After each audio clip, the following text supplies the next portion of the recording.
This is a little bit more of the Philippines, getting to know the Philippines. I flipped through, I don't know if you've watched the first part, but we can call this the second part. All the Philippine Islands lie within the tropic zone, which means there is no winter, no spring, no autumn, just summer. Summer, however, is divided into two seasons, the wet and the dry. The wet season lasts from June to November. During this time, there are the heaviest rainstorms. From December to March, the climate is nearly ideal. April and May are the hottest months, August and September the most humid.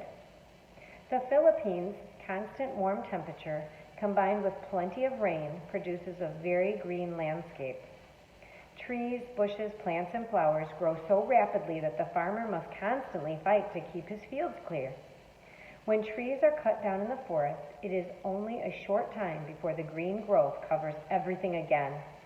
Most of the forest is called tropical rainforest and contains more than 3,000 different kinds of trees, many with trunks a foot or more thick. Many of these have beautiful, interesting grains and colors. There are many forests in the Philippines, and these have provided the island with valuable industry. Most of this industry was wiped out during the last war, but it is making a rapid recovery. And again, this book was written in the 1950s.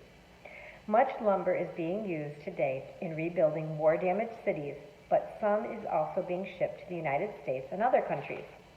Most of the lumber exported means it leaves your country, it's going to another country, is hardwood, 9 different kinds. The best known is Philippine mahogany. This is highly prized for paneling and for finely finished furniture. Last year, a visitor from Mindanao told school children in the Romeras village all about coconuts. Coconut trees, which grow mostly in the lowlands on the more southern island, provide the Philippines with an important industry. A coconut farmer, the visitor said, might have 8 acres of land with 370 coconut-bearing palms. Each palm tree yields about 60 coconuts a year, and these are knocked down at 4 different harvests. After the coconut is husked and the hairy brown nut is split in half, the farmer takes the meat-lined halves and spreads them on a high-roof platform over a smoking fire. The meat, which separates from the shell as it dries, is called copra. From this, in factories, coconut oil is pressed. About 50% of this is shipped to the United States, where it is used in shampoo. I love coconut, not in shampoo. I mean, I don't like to eat the shampoo with the coconut, but I like to eat coconut. Vinegar, which is also made from coconuts, is used by the Filipinos to flavor and preserve their food. In the province of Zamboanga in Mindanao, where coconut flourishes, the nipa houses have floors of wood instead of bamboo. Orchids hang in the baskets outside the house, and a lovely pink flowering vine climbs over many of the fences. This province is like a tropical garden overrun with giant roses, orchids, and bougainvillea. People from all over the world have come to live there. Americans, Spaniards, Russians, Germans, Swiss, Arabs, and many others. Although the Philippines is considered Asian, it is different from all other Asian countries. It is the island's history, the teacher has told the children, that make them different. The first known colonists in the Philippines were Indonesians. Then came the Malays about 200 BC.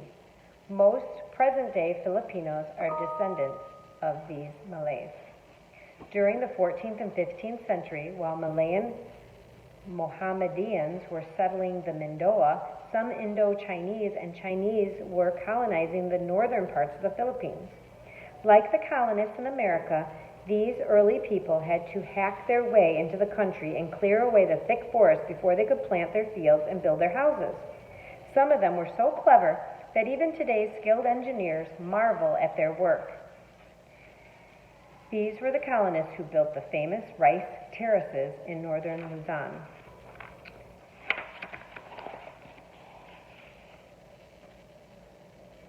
people from all different countries and cultures. I've gone to the Philippines, the beautiful country of the Philippines.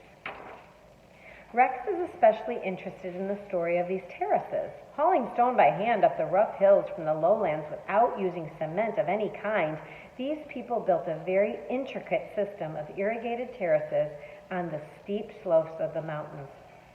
They built them so perfectly that no floods or typhoons or earthquakes have ever destroyed them. Today, these same terraces are being used by the great, and probably now great grandchildren of these people who built them. It is no wonder that these rice terraces are still considered one of the engineering marvels of the world. Papa Romero has promised that someday he will take Rex to see them. The children's history books begin with a story about these early people and then show a big picture of Magellan planting the cross of Spain on the island of Cebu in 1521. The islands were named Las Filipinas, the Philippines, after Philip II of Spain. Catholicism was established and Spanish became the official language of the land. Only the island of Mindanao was unconquered by the Spaniards.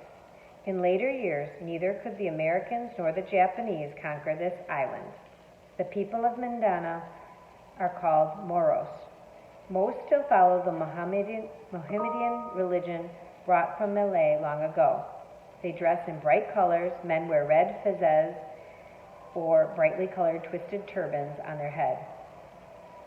Fezzes, I think, like the turban. Sometimes they wear wide shirt-like sarongs caught up at the waist by a belt. Sometimes their bright trousers are cinched in by a cummerbund, kind of like a big wide belt. Their traditional weapon is the kris, a long curved dagger with a double-edged razor-sharp blade.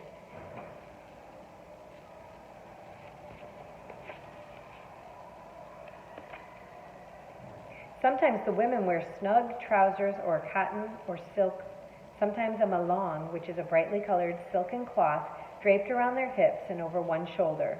Moro women also wear tight-sleeved jackets of beautiful lame and brocade in rich colors.